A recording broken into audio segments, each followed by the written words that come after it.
So here we are, folks. It is Phreology Friday. I'm Derrick Day, and he is. I am Aaron Tomlinson. How you doing, Derrick?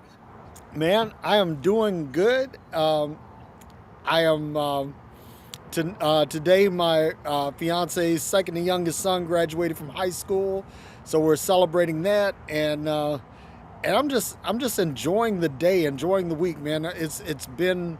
Um, I told you last week. Last week was a really challenging week, and fortunately, I pulled out of a lot of that. So, Good. but I'll tell you about that, backstage. But this has been a good week, man. I'm in a happy place. So, Good. that's it. Good. So, as far as like what do I have in the glass, I've got some Basil Hayden bourbon, and I'm having conversations with Senor Modelo. Yeah, it's one of my favorite beers, Modelo. I like that. So I have a drink called a Desert Cooler. It looks like a light Oh, you beer, doesn't it? froze. Oh yeah, Um, it's actually. Am I back? yeah, you're back.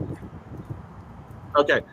It looks like light beer. It's actually cactus juice liqueur, 1800 tequila, and a little bit of sweetened lime juice.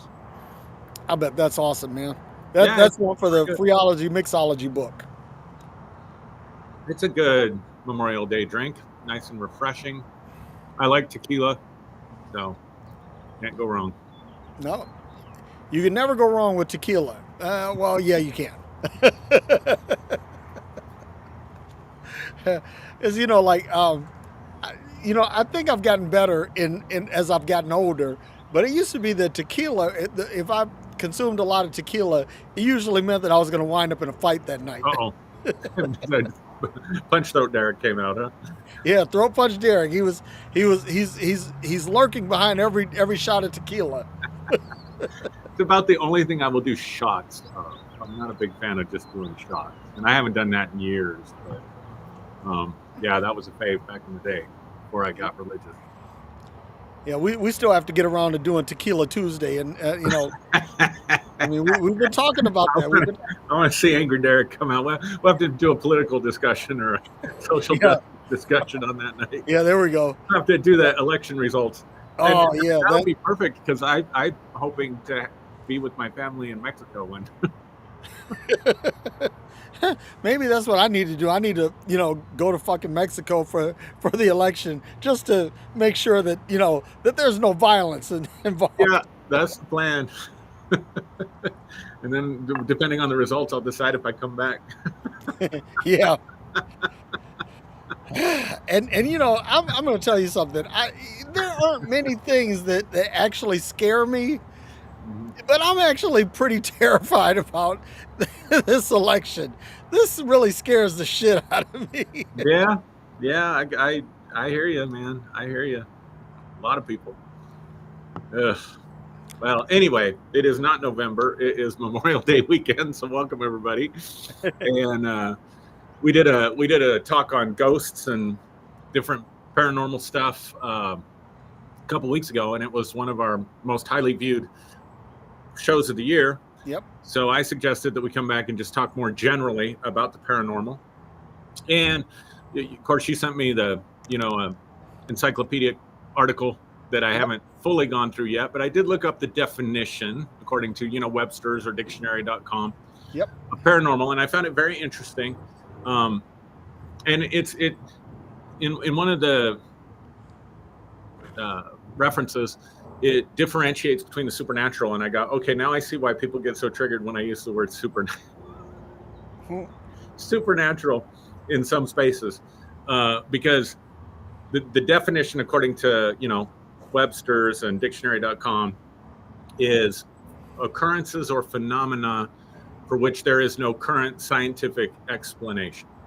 Right. And it differentiates from supernatural as saying supernatural is that which, because it's above nature, has no nor will ever have any kind of scientific explanation. So I learned something today. Nice. It's always good when you can learn in real time, right? Yeah.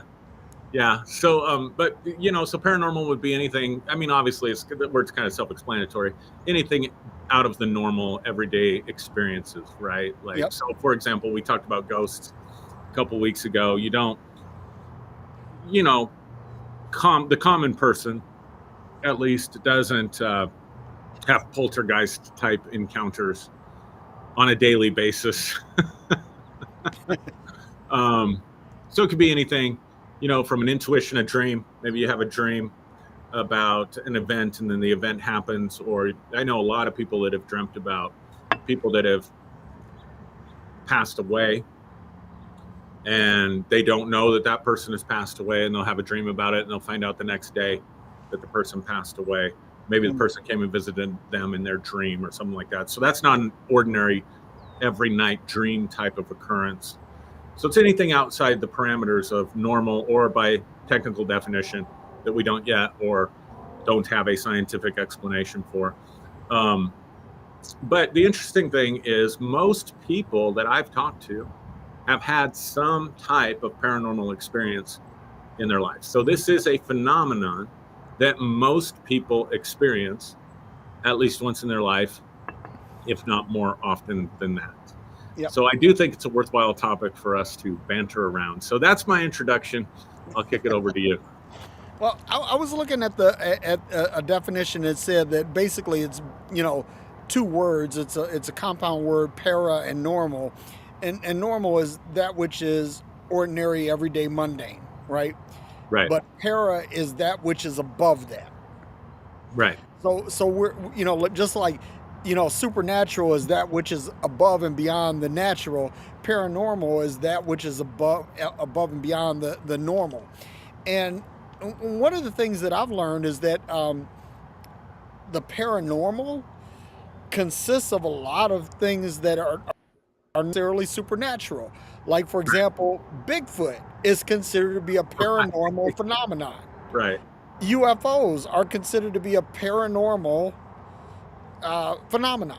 Right. So there are things that they exist outside of our conventional understanding of things, Mm-hmm. and there is no science. Oh, you froze up on me this time. Oh, You froze on okay. me. It looks like we both It froze. was you. Yeah. There was freezing on both sides, man. Yeah. Red state, blue state freezing. And just for the sake of argument, I'll be the red state. Yeah. Definitely still in But the blue state now. so anyway, what's that? I'm definitely still in a blue state for What was now. that? Yeah, for now. I hope that it stays that way for crying out loud. Oh, Yeah. I just felt rain. Uh-oh. Hang on for a second. Let me. I'm going to go ahead and move. Set the atmosphere nice though. It's nice. That's kind of like that weather sometimes. Well, if I were, well, you know what? Actually, I can still do this. All I have to do is just get under the canopy,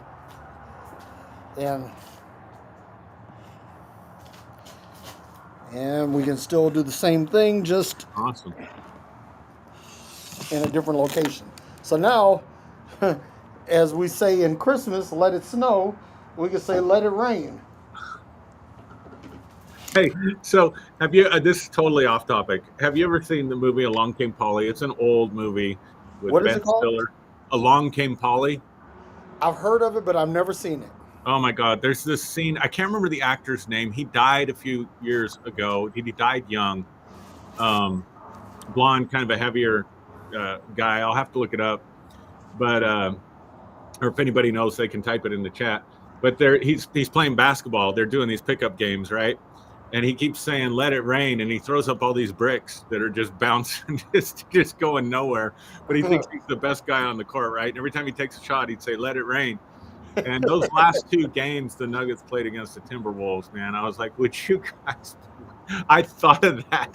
I thought of that scene. I thought, would you guys please stop taking 3-point shots. Like you're Okay, up by 20 fucking points. let me kind of hang my hat there for just a second, right? Because the Nuggets, by every indication, should have been heading to the West Finals. Dude.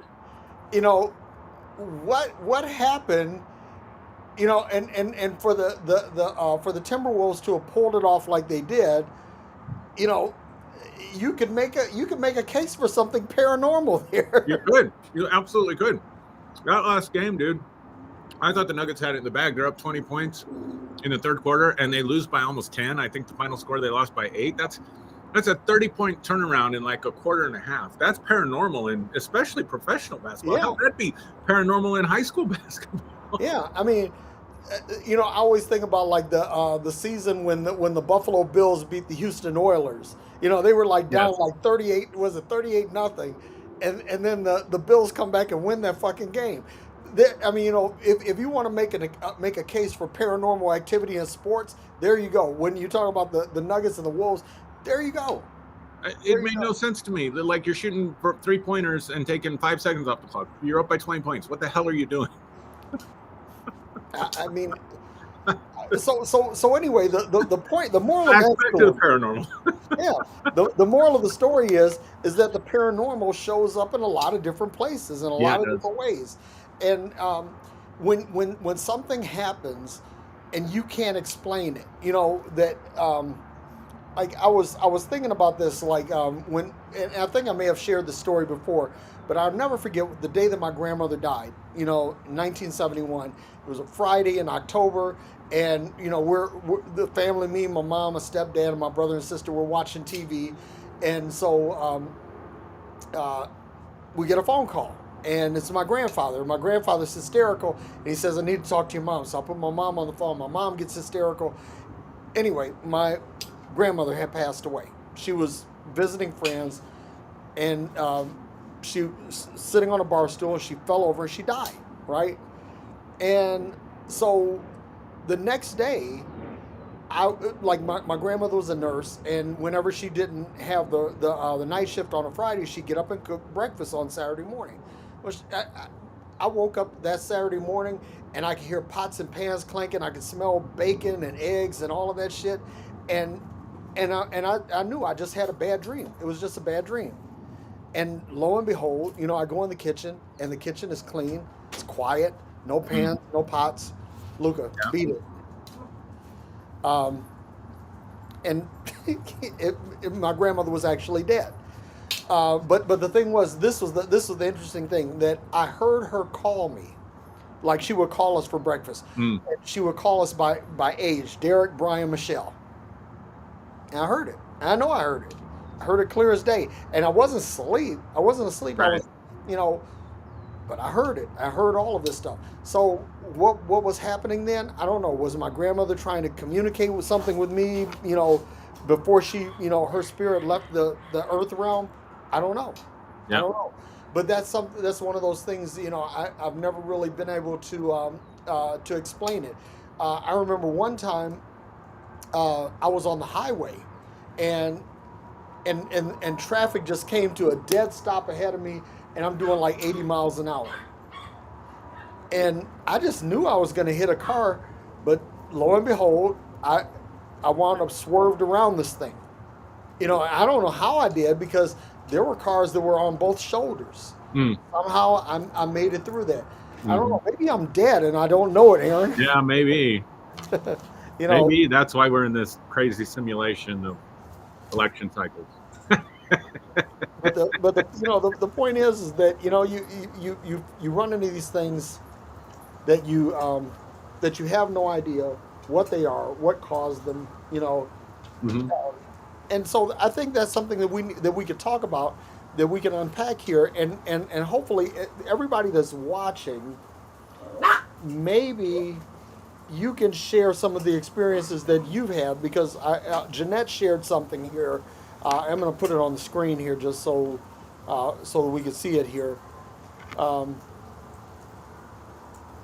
so you know, there are paranormal creatures: the chupacabra, Bigfoot, the Yeti. You Mermaids. know, was it mermaids? Yeah, Mermaids. unicorns. Yeah. You know, do any of these things? I mean, do these things exist? And here's the thing, or dragons, right? Right. There's enough folklore that suggests that maybe that these things exist. But then, okay, or do they do they fall in the same category? You know, because like I'm on the Jesus mythicism trip. You know, Yeah. that Jesus didn't exist. But if that's the case, you know, okay, there's enough folklore that supports Jesus. There's maybe enough folklore that supports dragons. I don't know. Right. Yeah. One of the interesting things that I did last year, I read a book called The Supernatural. It was written by two authors, Whitley Strieber, who he wrote The Wolfen. They Uh-huh. made a movie about that, and then he wrote Communion. They made a movie about that. But he was kind of the guy that put back in the 80s UFO abductions on basically pop culture's radar, right? And he talks about his experiences, and in his experiences, it wasn't little green men; it was little blue men that abducted him. Hmm. And he describes them. You think of these short, fat, blue-looking troll-like things, right? And the other author was Jeffrey Kripal from Rice University, who sits on as chair of the humanities department at Rice University, and his doctorate is in comparative religion. And he talks about how there were myths in Europe that go back, centuries, of little blue men, little blue trolls and stuff that lived in the ground Hmm. that would come and do these kinds of things with you or to you. And so that's an example, right, of something that most people would look at and say, okay, this is totally folklore. And then Whitley experiences these things and puts them in a book. And then he gets thousands of letters from people around the world saying, I experienced something like that too. I didn't know anybody else had. So who knows, who knows what's out there in terms of mythical creatures that maybe share the planet with us, but are managed to keep themselves hidden from popular exposure. Well, you know, like if you go and look at European folklore, specifically Eastern European folklore, the whole concept of the troll, Mm-hmm. right? The troll is a ubiquitous concept. It permeates multiple cultures, Mm-hmm. and so okay, you know, what what if there's something? What if there's something to that? But I want to kind of change gears for just a Sure. second, right? Sure. Because UFOs. Yeah. UFOs are considered to be paranormal. I mean, if you look at the definition of paranormal, UFOs are paranormal. Sure. And so now they're calling them UAPs, UAPs. unidentified aerial phenomenon. Mm-hmm. And I like UFO because I mean, you know, obviously this thing is flying, right? Right. Um, but what if, you know, and I was reading something this week that what if you look at the universe is estimated to be 13.2 billion years old. Okay. Let's say that there is some civilization that has existed for a billion years. And I read an interview with Neil deGrasse Tyson, and he was saying, what would humanity be if we survive the next 1,000 years, the next 100,000 years, the next million years, and then at what point do we become a spacefaring society?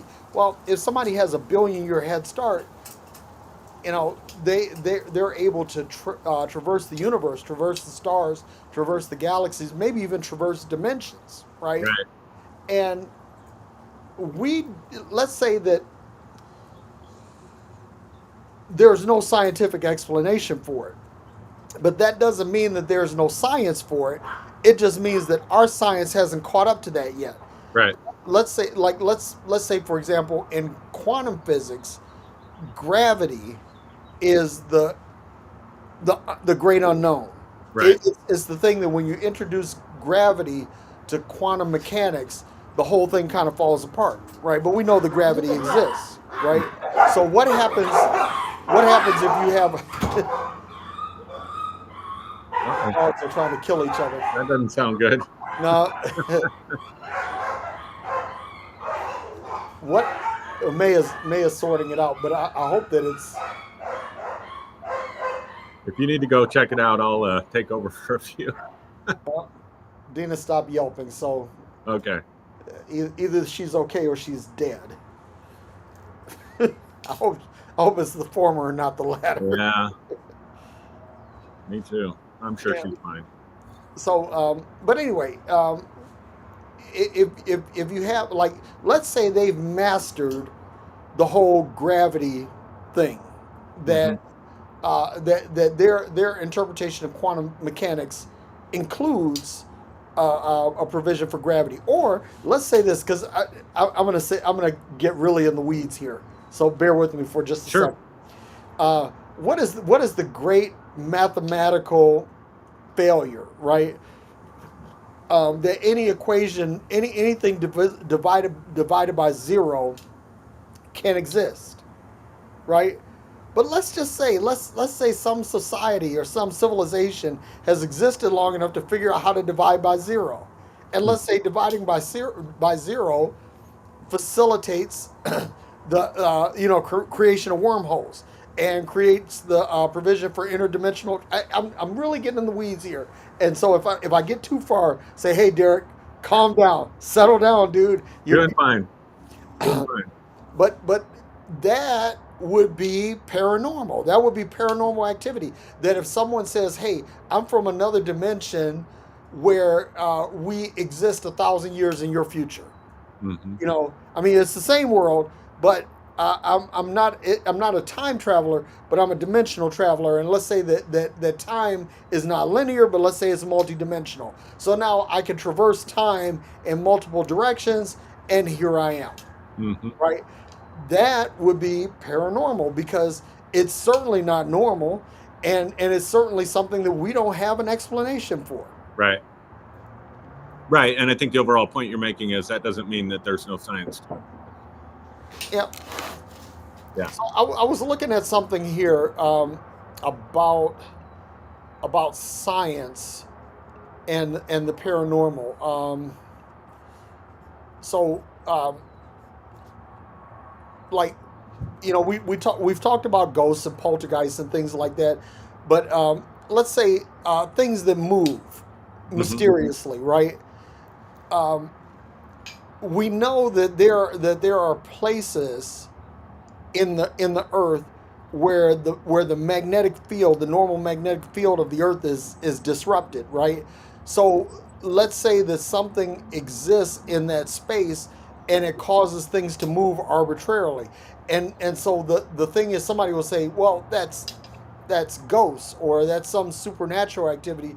But what if it's simply uh, gravitational fields that are disrupted in that space, causing something to move, but we don't understand exactly how it happens. So that would be something that somebody could ascribe to the supernatural that's really paranormal. Yeah.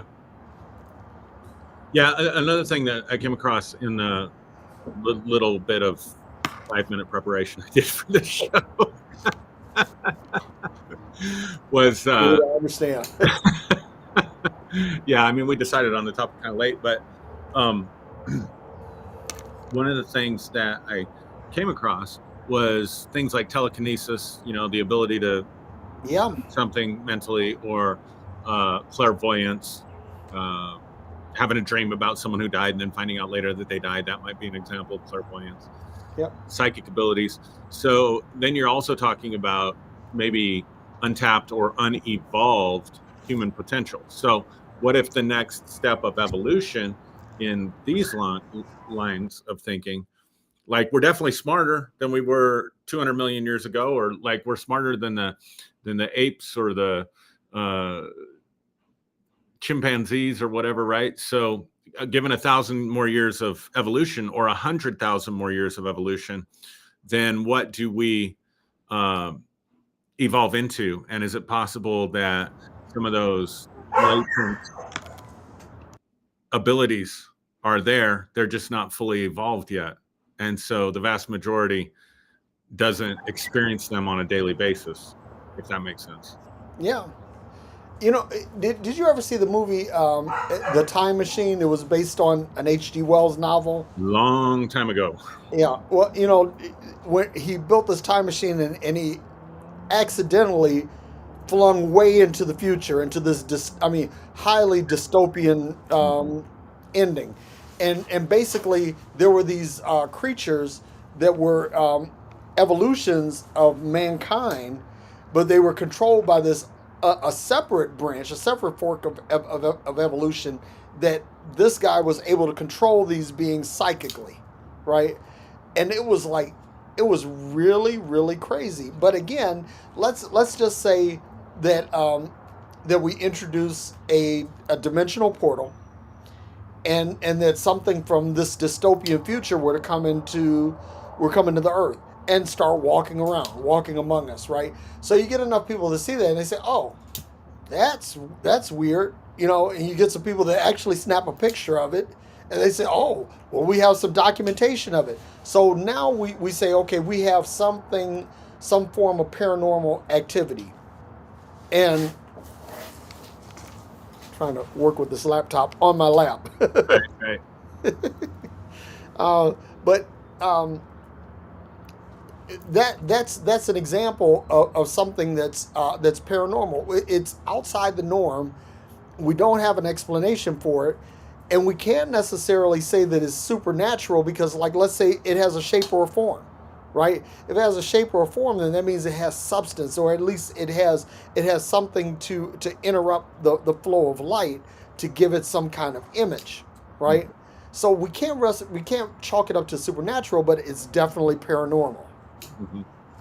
Um, but so I want to talk about things that can be explained, right? Mhm. Like for example, before we understood the Richter scale, and before we understood plate tectonic, that earthquakes were considered to be something supernatural, and Mhm. then later paranormal, right? Right. Because it happened, but we don't have an explanation for it.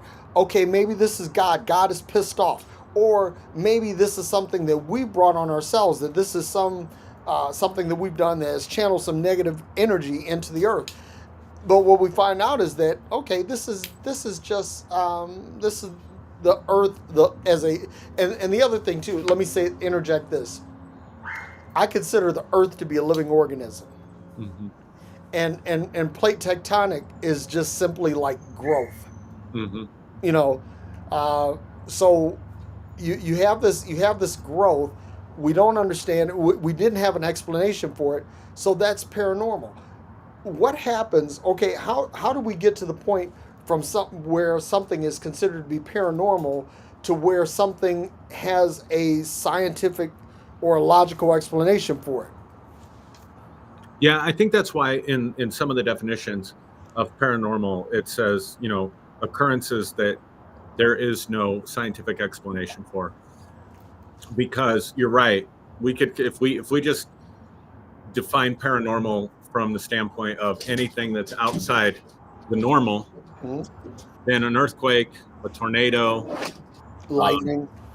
we've had it snow as late as June. I think one year in July it was mostly hail, but it sure as hell looked like snow. Yeah. That's probably only happened once in my lifetime, so that would be considered paranormal, right?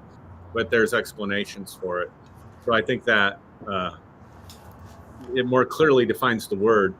It's not just an explainable phenomenon that only occurs once in a while. I mean, solar eclipse would be considered paranormal, right? Yeah. Solar eclipse would be considered paranormal, and that maybe that's why people, like we saw with this last solar eclipse, this hysteria being pumped out by the church, of course, about the end times or the coming wrath and judgment of God, Rapture. or the rapture. That's right. That thing is so out of my wiped clean from my memory drive that I forget it's even out there. I forget it even exists. That people still believe in that stuff. But maybe that's why, because it's paranormal and people aren't nuanced enough in their thinking. Some people aren't nuanced enough in their thinking to differentiate between what's a scientifically explainable phenomenon, very predictable event, know exactly when the next one's going to happen and where, right? Yep. Like that doesn't seem like a sign or a wonder to me. Right. Uh, Yeah. Somebody made a map. They said they mapped out every eclipse that's going to happen for like the next 600 years, and it's this map of lines just crossing the earth. And I said, okay, you know, an eclipse is a predictable event. Now, here's what happens. Now, if you have an eclipse that happens outside of the expected pattern, right, then something like that could be considered both supernatural and paranormal, right. right? Because now this is something that it has occurred outside of the norm, what's expected, what's Right. tangible, measurable, and repeatable, Right. but it's also above nature, what is expected by nature. So that's the thing. But when even things like this, like, okay, a tsunami, you know, uh, meteorological and geological science has become pretty adept at predicting something like a tsunami. Mm-hmm. They know when it's gonna happen, and they have an idea of where it's going to happen and what it's going to do. You know, who it's going to affect. So, but when what happens when let's say a tsunami happens that nobody sees, nobody predicts, right? Is there a scientific explanation for that, or does that fall into the realm of the paranormal? Because here's something, or does that fall into the realm of supernatural? Because it's something that we know that tsunamis happen. We've developed a means for predicting them and estimating their impact. But let's say one happens that it happens outside of the season. It happens outside of the normal place. Okay, like let's say this. Tsunamis are frequent in the East Indian Ocean. Mm-hmm. Tsunamis are, um, common in the Western Pacific, Mm-hmm. right? But let's say a tsunami hits New York City. Now that's outside of the norm. Mm-hmm. That would that be considered a paranormal event? Depends on if science can explain it, right? I mean, Yeah. that's the key. That's the key I mean, distinction in I the mean, difference. let's say the tsunami happens and it's not predicted, it's not seen. It's just one Wednesday morning Mm-hmm. in New York City. All of a sudden, there's a tsunami and it overwhelms the entire eastern seaboard. Mm-hmm. Okay, so what do we call that? You know, because we understand the science of tsunamis, Mm-hmm. we understand what causes them, we understand the impact of them, but this happens just completely out of the blue. So, and I wouldn't say that it's necessary that something in that case would not necessarily be supernatural because we understand the nature of it, sure, but paranormal, absolutely, Mm-hmm. absolutely. Yeah, let me shift the conversation to synchronicities. When we experience synchronicities in our lives, what people might call coincidences, um, that doesn't happen every day. Yeah. So is that something that's paranormal? So just fun example, when we sold our church building and church property, we were not we personally, but the church was in pretty bad shape financially um, because of 2020 and the pandemic and all the craziness. And I wasn't preaching little miniature Fox News sermons on Sunday. And I was supporting Black Lives Matter and You were a blasphemer, Aaron. yeah, my friends at the time that I was doing stuff with had a little too much melanin in their skin for some folk that had come to our church, sadly to say. Like I literally had somebody tell me that, like, you're just hanging around the wrong company these days. But I Wow. knew what they meant. Um, Aaron, and I was corrupting you, man. yeah, it's terrible. You're hanging out with me too much. I know, right? And so, and so then I kept this to myself, but I was just like, man, it'd be nice if we could sell that property in that building so we don't have to worry about, insurance payments and property maintenance and all that stuff, and just be able to do this stuff online, because I was reaching a bigger audience, still to this day reaching a bigger audience online than I ever had sitting in a seat on Sunday morning. You know what I mean? Yep. And so I just kept that to myself, didn't tell anybody we wanted to sell the property, didn't tell anybody, didn't come on here. You never heard me mention, hey, our ministry's in trouble. If you don't give, we're going to, ship's going to sink or whatever. God's going to call you home, Aaron. Yeah. Yeah, right. Or Roberts. Yeah. I just put it out there. I was still in the sense of releasing faith, like we used to do back in the in the day. Yep. And immediately I had people start inquiring about the building, and we had one church that wanted to rent the facility, and it looked like that was our best option. And we had hammered out an agreement, the pastor and I, a verbal agreement for them to rent the property. And he took that agreement back to his board. I took it back to my board. My board was completely on board with it. He comes back the next week and tells me, basically pissed off. So I don't know if he didn't realize, or no, I wrote it out. I put it in writing. That's what it was. Yeah. I put it in writing. And when I put it in writing, he said that I was basically, it wasn't the same as the verbal agreement. So apparently there was some misunderstanding there. So he refused to sign the contract. I said, well, this is the deal, take it or leave it. You can take it back to your board. Apparently there was some misunderstanding, but you can take it back and you guys can decide. So he didn't sign it. He took it to his board of directors. The very next day, I get approached by a charter school in our area, and they wanted to know what we were doing with the building and if we'd have any interest in selling it. And he was able to, we did a market analysis on it. I had my realtor do our realtor that we'd used in the past, just for people out there spreading bullshit in Pueblo. This was not orchestrated malevolently. But the realtor we used in the past, I'd asked her for a market analysis. She comes back with the market analysis, and he gives us top dollar for the buildings. And we had that building sold in a month. And I had to call that other pastor and say, the deal's off the table. You didn't sign the contract. So that's a pretty significant synchronicity. Yeah. Way that came together, right? So I would consider that an aspect of paranormal experience, those types of events, those types of synchronicity. Yeah, so like when things line up in a way that you really can't explain them, I think that definitely falls in the category of the paranormal. And and even possibly the supernatural. And let me say this, right?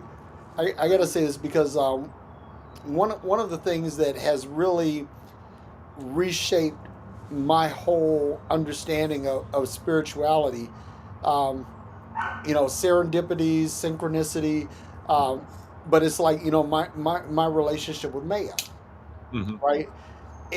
Because if I were just to chalk this up to like logic and reason, it doesn't add up. It doesn't work. The math doesn't math, right?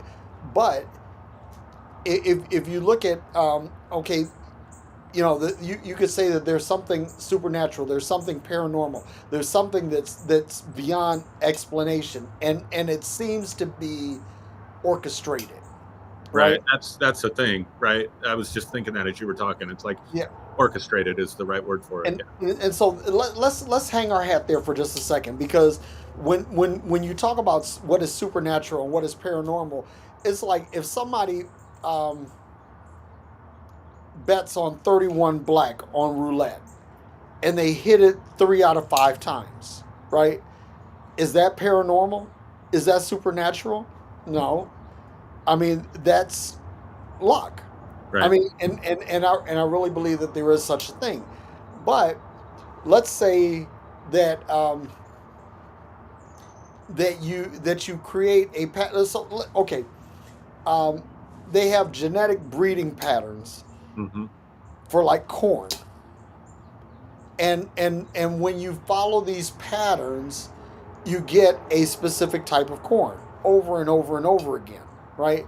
It's not it's not serendipitous, it's not synergistic, it's not supernatural, it's not paranormal.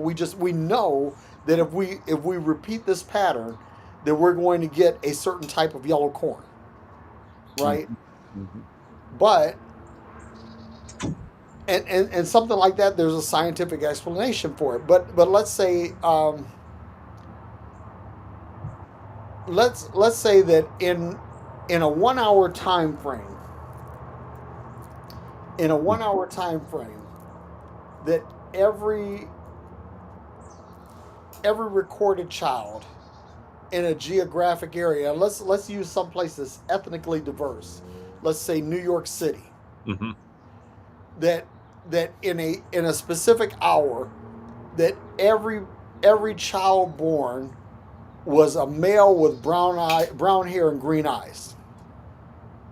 Now that's kind of an odd combination, right? Mhm. Mhm. And if you have something like that happen, that's a it's paranormal, right? Because it's outside the norm. But you could say that there is some kind of creative logic to that, because for that to happen with that frequency, how many children are born in New York in an hour? I don't know, 100, 200, Yeah. right? But but let's say all of them meet this one specific characteristic. Now you can say, okay, we have a paranormal phenomenon that seems to have a creative input. So if you ascribe the creative input to it, then you're also possibly, and you tell me if I'm wrong, a supernatural component to it. Mhm. Because if it's creative, you know, there has to be something above nature in this. Am I Right. right? Yeah. Yeah, that makes sense. That makes a lot of sense. So I came across this article last week. It's funny because it fits into the conversation. I hadn't planned on it before, but have you heard of Angel's Glow? Is that something you're familiar with? I wasn't. No, I haven't heard of that before. You heard of that? Angel's Glow? May is sitting Okay. right here. That's why. Okay. Yeah. So it's from the Civil War and specifically the Battle of Shiloh. So I'm just going to read two paragraphs from this is from the University of Texas. The Battle of Shiloh was a devastating American Civil War battle in which both the North and South suffered heavy losses, but it is also known for the mysterious phenomenon known as Angel's Glow. What glowed were the soldiers' wounds, which amazingly gave them a better chance at survival. Hmm. But this mystery wasn't solved. This is to a point you made earlier. This mystery wasn't solved until 2001 by high school students. As the Battle of Shiloh ended, the wounded lay in the muddy field awaiting help. Then some soldiers noticed their wounds glowing greenish blue in the dark. Hmm. Though perplexed, physicians saw that soldiers whose wounds glowed had lower infection rates and healed faster. Thus, the soldiers coined the term angel's glow. So that's pretty paranormal, right? Yeah. And supernatural, right? Because they're Yeah. living, whereas other people, if they're not glowing, they're not, right? So fast forward 150 years. Yeah, I'm interested to see what these high school students came up with, but keep going. Yeah, high school student Bill Martin got interested after touring the battle site. With his mom's help, who's a microbiologist, Bill and a friend began digging for clues. They identified bacteria that are bioluminescent, then examined environmental conditions for any that could have been present in Shiloh in 1862. They focused on the bacterium, I don't know, some Latin word I can't say, which lives inside the soil there, and microscopic worms. Anyway, long story short, what happens is this bacteria and these worms get in the wounds and causes that because of the nature of the bacteria, it glows in the dark, right? But it also prevents bad bacteria. It eats up and destroys the bad bacteria, which kept their wounds from being infected. So here's something that was definitely paranormal at the time. Definitely looks supernatural because these people are surviving and the others aren't surviving. And then, a century and a half later, they discovered that there's a microbe in the soil that would get into the wounds and prevent infection from spreading. So let's stay there for a second because it's like Marie Curie, who basically discovered the properties of radiation. That she died from a radioactive based disease, Right. right? How many other scientists that were experimenting with radioactive material that they became sick or died? And I was thinking about this too, like X-rays, right? What's his name? Yeah. Wilhelm Röntgen, Yeah. right? Who discovered the X-ray.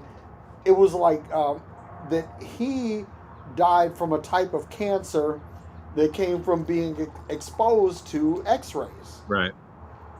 So here's the thing, that if you look at this in the late 19th century, early 20th century, this would be considered paranormal. But here in the 21st century, we have an explanation for it. So one of the things that I want to talk about today is like, okay, radiation, weather phenomenon. There was a thing that with fossil fuels, with crude oil and gasoline, that those things at one time were considered to be like of the devil, because they had the high sulfur content, which made it reek of brimstone, and it burned, and so now we understand the nature of hydrocarbons, and we can say, oh well, there's no devil in that. It's just the way these things work. What are some of the things now that that we consider to be pseudoscience, or we consider to be paranormal, or we consider to be supernatural 100 years ago, 50 years ago, that now we have an explanation for? Mhm. Let's talk about some of those things. That now we have an explanation for? Yeah, that now we have an explanation for. Ugh. Gosh, I can't think of anything off the top of my head, to be honest with you. Well, Nothing just comes to so mind. let's talk about this. I want to throw one out there, right? Sure. Robert Oppenheimer, and the development of the nuclear bomb, right? Mhm. There was something there that, even though people understood the scientific principle behind nuclear fission, that they considered this to be something supernaturally evil, right? That there was something demonic in this. And what my understanding is, that there's nothing inherently demonic in any nuclear fission, nuclear fusion, the splitting or fusing of atoms, hydrogen bomb, atom bomb. There's nothing inherently evil about these things. It's just that, okay, that when these things were first uncorked, okay, now we're looking at this and like, okay, this is something that's paranormal. This is something that's outside the normal. This is something that doesn't exist in nature, and we're fucking around with playing God, right? But now we understand things a little bit better, and we say, okay, we understand the whole process of nuclear fusion. This is what happens. Nuclear fission. This is what happens. And these are the aftermath, the after effects of each one. And we know that this isn't, that there's not anything spiritual to this. This is just how the chemistry works out. Mm-hmm. Yeah, I mean, I gave my best example with the angel's glow. Yeah, I mean, but that's a good one, because I was today years old when I learned that, right? Yeah, I just came across it like last week or something, and I thought, wow, that's really fascinating. Really interesting. But think about that. You start looking at soldiers in the battlefield. Some survive and some don't, Mhm. right? But the ones that survive, they have something bioluminescent. It's visible in the night, and Yeah. and so when we begin to see this, we're able to see which soldiers that are incur potentially mortal wounds survive, and which ones don't. you Mhm. know, and so this angel's glow, right? Yeah, yeah. I mean, to be honest with you, Derek, my temperament is more wired towards like unsolved mystery still, right? Yeah, So like me too. the lost colony of Roanoke, where everybody just kind of disappeared, and I don't remember. I'm trying to remember it from like freaking middle school Yeah. history class. Well, no, that's another good one. Okay, Aaron, let's talk about the lost colony of Roanoke, Yeah, right? Here you have a colony of a couple of thousand people, right, and suddenly they vanish from the face of the earth. right, They were meticulous about logging their events, logging their occurrences, and then all of a sudden it just stops, and this entire colony of people is wiped out. Where did they go? with no bodies or no sign, No bodies, no forensic evidence, no sign of a no, struggle. yeah, no archaeological record, nothing. It's just they're gone. So that that definitely falls into the category of the paranormal, Yeah, because entire societies don't just get up and go.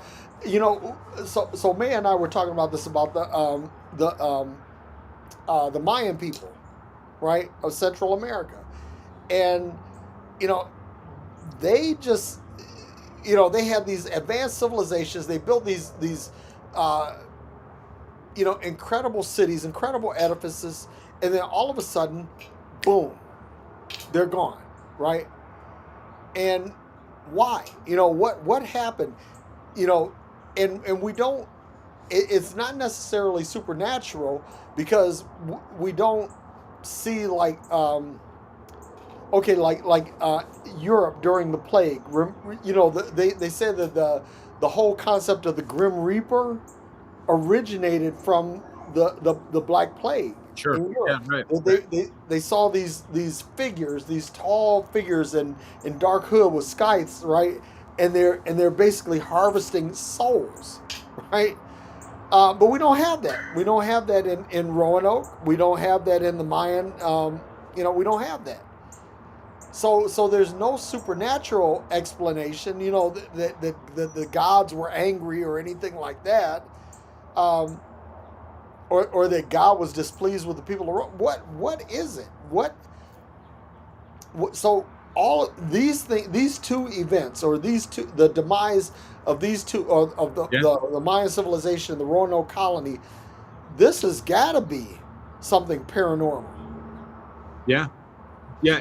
Something else that's interesting that when I was doing occult research more a few years ago, when I was doing that more of that kind of research, uh, people will be surprised about the vampire phenomenon, right? Like, so we talked about chupacabras, and we talked about Bigfoot, and we talked about uh, that kind of stuff.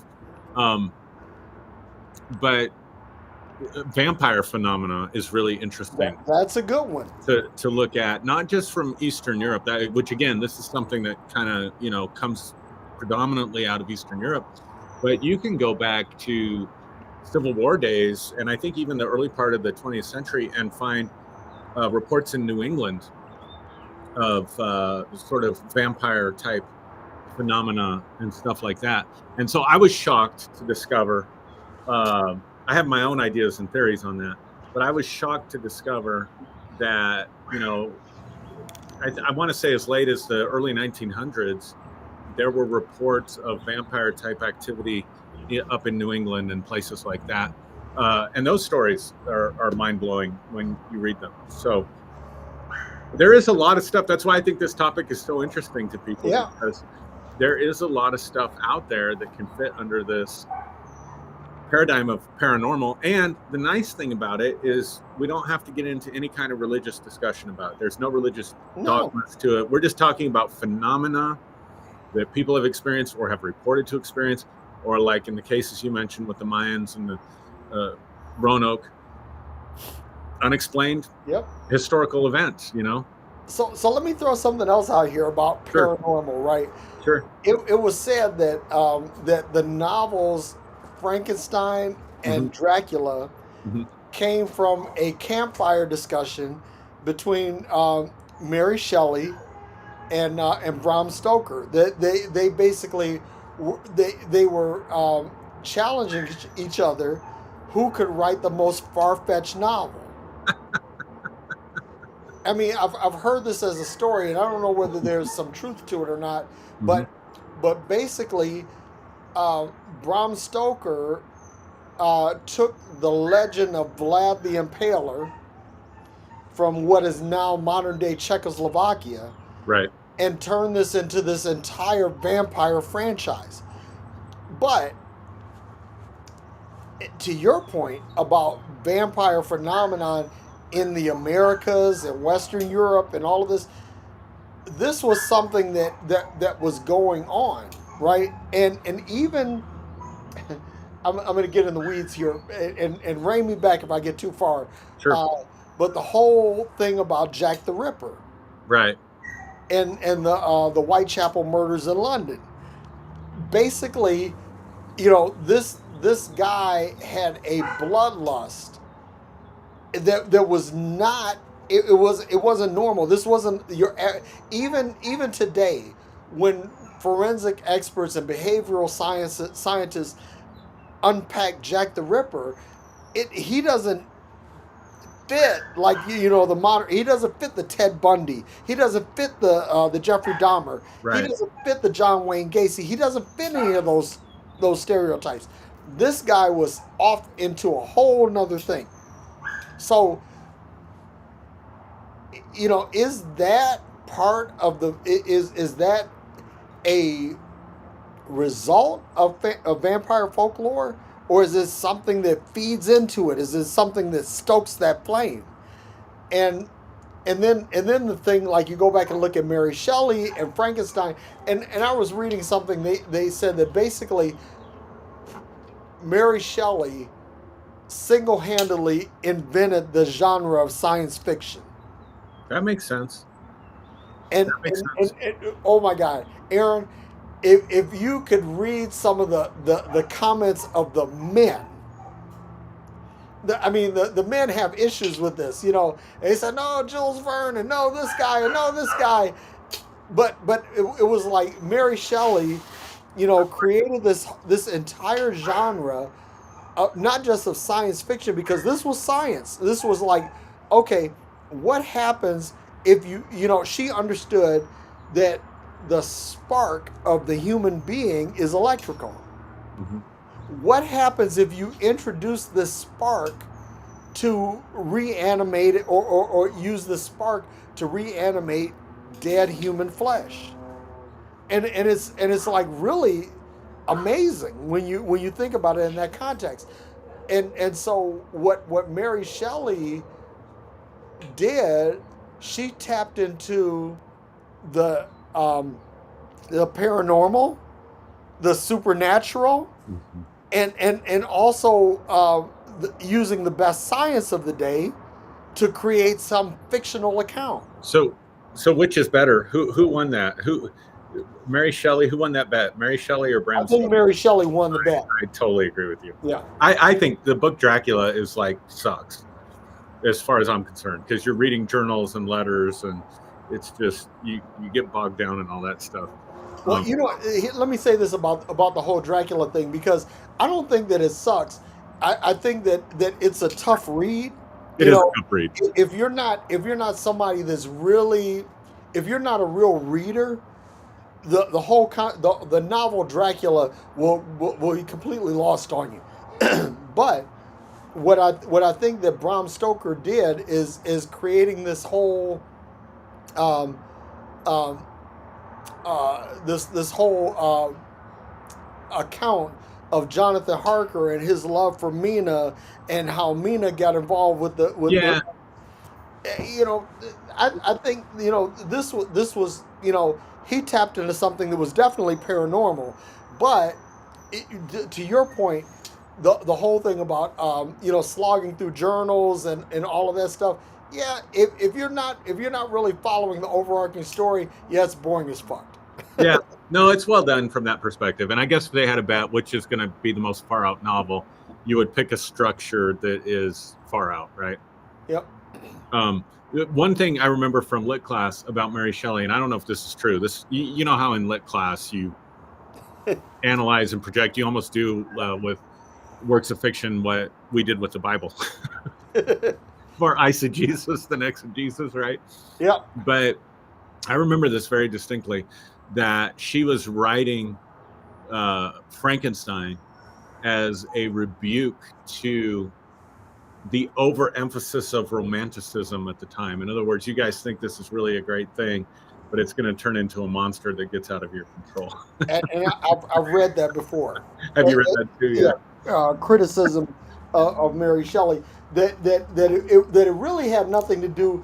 Okay, in her invention. We're really geeking out right now, Derrick. I don't know if we're losing our audience or not, but no, the numbers are holding steady. So we're nerding out, dude. The numbers are holding steady, but I knew there's a reason I love you. Well, no, see, that's the thing, I love about you is that we can geek out together, and it's like the whole audience may not understand it, but they'll see the chemistry between me and you, and they'll say like, God, these guys really like each other, you know. Well, it's so funny because we talk about so many different types of things, you know. It's amazing. But anyway, go ahead with what. But what you were saying about ooh. That looks delicious. We're about done. No, you know what? Maya made a cake, right? Okay, let me share the story. I'm going to share the whole story for everybody to hear. Okay, I'm out with her mom and her sister and her brother-in-law, and so we were supposed to go to lunch at one place, but we wound up going to another place. But while we were at the one place, there's a joint that's like a peach cobbler dessert restaurant, and so they go in there, and I'm talking to Maya, and I'm like, babe, your family, they went into the peach cobbler place, you know, I gotta wait for them. So I go in there to try to tell them, hey, look, let's not get this here. Let's go over to the other restaurant and get lunch, and then we can come back. But they had already ordered. And so Maya's mom asked me, she says, baby, do you want anything? And I was like, at first, no, Ma, I don't want anything. And I said, okay, let me have a small peach cobbler. So I get a small peach cobbler. And so Maya's pissed about that because her mother bought me a peach cobbler. And I didn't ask. I didn't say, hey, Ma, let's get Maya a peach cobbler too. I just said, yeah, I want a peach cobbler.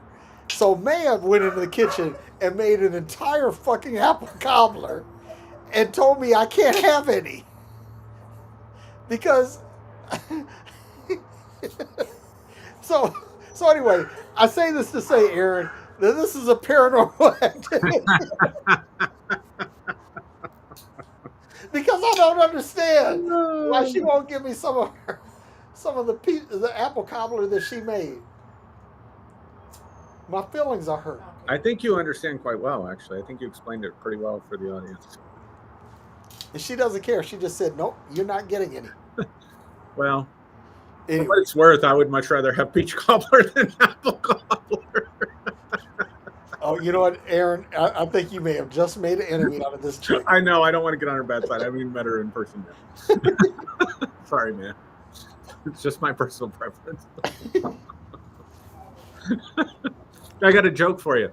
Okay. So there was a priest and a rabbi, right?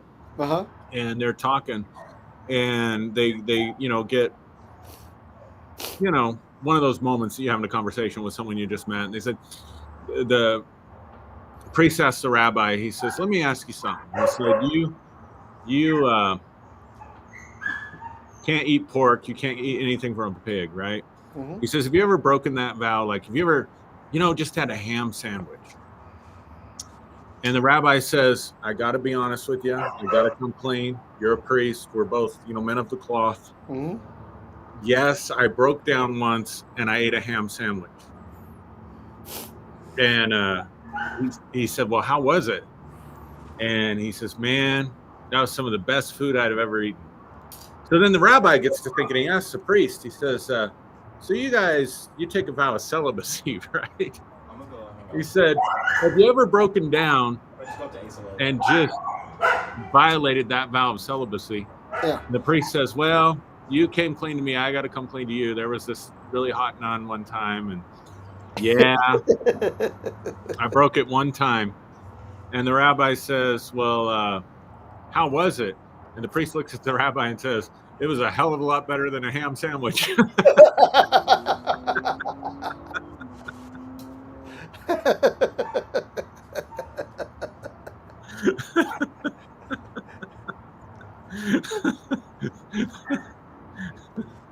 So I've got a similar one, right? This guy gets arrested uh, for eating an endangered species. He eats a spotted owl, right? Kills a spotted owl. He eats the spotted owl, and so he's in court and he says, "Listen, Your Honor, I was in the woods. I was lost. I had no food. The owl was the first thing that showed up. I killed it and I ate it. I fall on the mercy of the court." And so the judge said, "Okay, boom, I rule you not guilty." And the judge asked the guy on the way out. He says, "Okay, I just got to ask, what did the spotted owl taste like?" And the guy said, "A lot like bald eagle."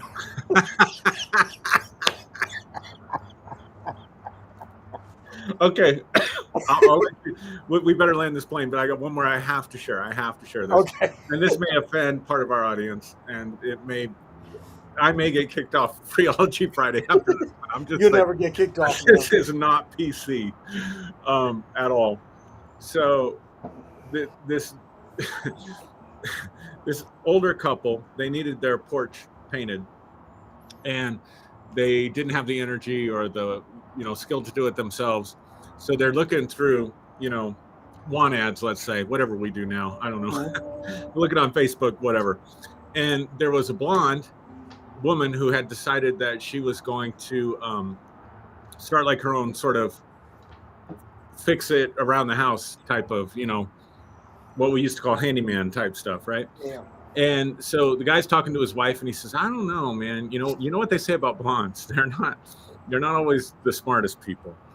But let's reach out and let's just see." So the blonde shows up at his house, and he says, "I need someone to paint my porch. I bought all the paint. I've got all the rollers and the paintbrushes and all that stuff. I just need someone that can paint my porch." He said, "Oh, no problem. I can do that. That'll be very easy. You're going to appreciate this joke. That'll be very easy." So he says, "How much are you going to charge me?" She says, $50. And he's like, "Damn, $50." So he's like, "You've seen the porch, right?" And she says, "Oh yeah, I've seen it. And you're willing to do it for $50? "Yeah, absolutely." So he smiles. He's like, "Deal." He gets her the paint, all that stuff.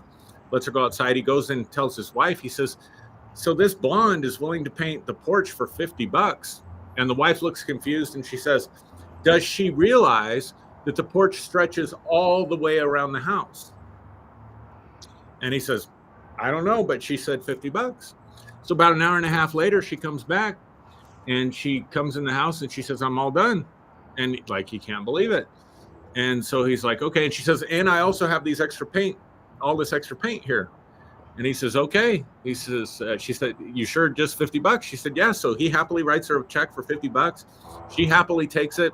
And on her way out the door, she says, "Oh, by the way, it's a Lexus, not a Porsche."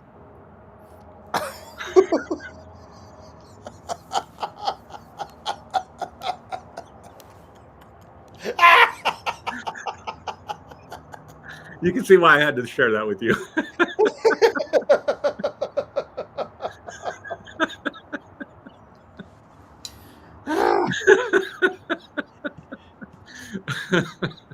So what would we call that? Would we call that supernatural? That's definitely something, right? Paranormal. So I guess I'm not getting kicked off for telling a blonde joke. No. I don't know if that's appropriate or not. Sorry to all my blonde friends out there. We don't think those things of you, But okay, so let's say this to land the plane, right? That you have things like the Loch Ness monster, you have Yep. Bigfoot, you have UAPs or UFOs, Yep. unicorns, Yeti, Bigfoot.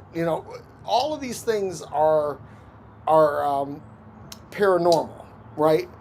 So the question is, okay, how do we tell our viewers, our listeners, how to discern between the paranormal and the supernatural, and then let's take this a step further, because um, at some point you have to apply logic and reason to all of this, and say, okay, is this something that I can create a logical scientific explanation for, or is there something that, or is this something that defies that, and that we have to table it further? Hmm. And that's my question to you, and my question to everyone else. Hmm. um, how do you deal Hmm.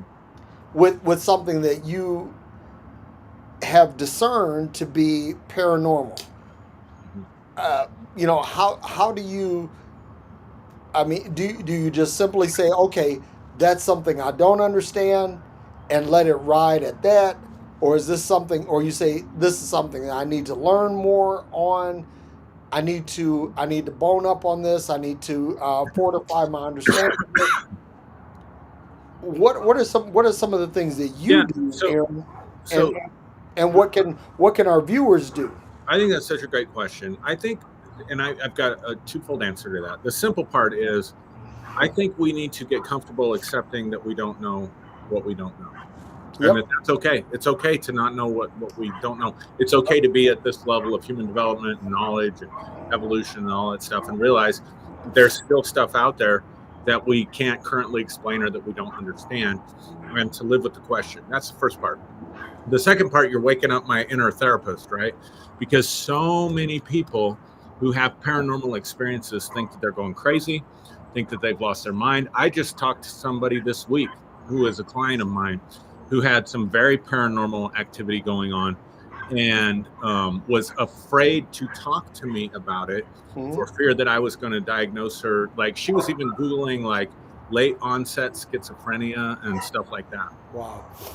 And so, what I want to say is that throughout human history, from from the dawn of time until today, in every culture, in every uh, iteration of humanity, people have had paranormal experiences. So, I want to normalize it from that perspective. Yeah. Like, if you experience something paranormal, that is completely something other than a clinical diagnosis that you are losing your mind, or that you're crazy, or that you're having some kind of late onset schizophrenia or something like that. Um, Whatever you've experienced, I guarantee you, it's been documented, probably more than likely, if you can Yep. find it, find the research.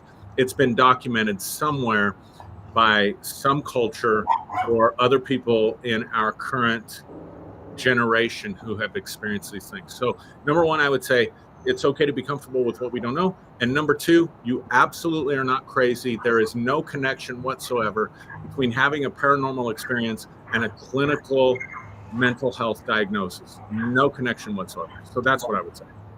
Yeah. So in other words, just because you have a paranormal experience, you're not crazy. Exactly. But a lot of people think they are. No. A lot of And people, when it starts happening, they think they are. here's the thing: there are a lot of things that you don't understand, and let me say this: when you have an experience that you don't understand, I would say chalk this up to something that no one else has had. Mm. Or that something that's rare, because we all have different experiences, but if you get to experience something that is genuinely um, paranormal, I would say that in the short run, at least, to consider yourself fortunate. Don't discount what could be ascribed to the paranormal. And again, when you experience something, always dig deeper. Always dig deeper and find out if there is an explanation to what you've experienced. And if there isn't, then consider yourself fortunate to have experienced something that few encounter, few experience. Yeah, for sure. Yeah, I love that. All right, man. I better let you go drool over some apple cobbler. She's not going to let me have any. That's why I said drool over it. And she's shaking her head. Please, please, pretty please.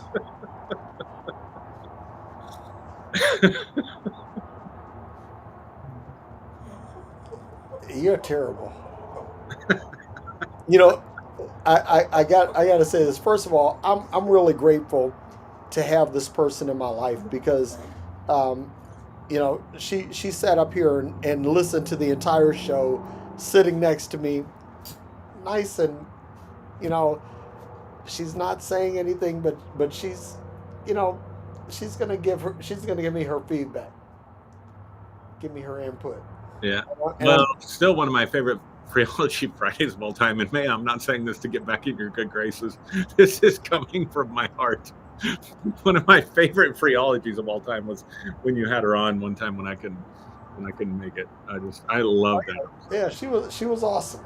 Yeah, She was awesome. Everybody agrees, and I tell her this all the time. Everybody loves Maya.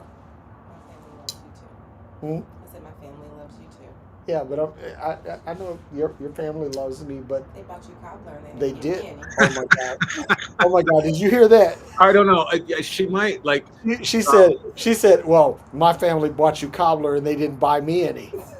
Yeah, no, I heard that, and so I'm thinking if there's anybody out there that has relationship issues that lives in the state of Colorado, and you want expertise in counseling, you can message me or contact me or reach out to New Day Counseling and Wellness Center, and we will gladly provide you with. And if you need family law or criminal law help here in the DFW, make sure you send me an email.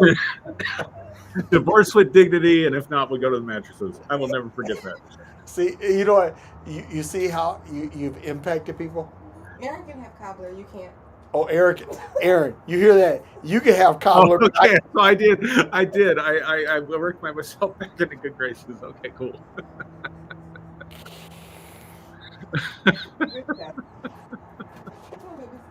All right, brother.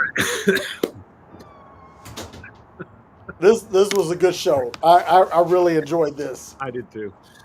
All right, man. Love you, Maya. All right, love you too. Everybody, thank you for watching. Appreciate it. Thank you for coming to our soon-to-be TED Talk. And, peace out, hair grease, all the good stuff, and we'll see you next week.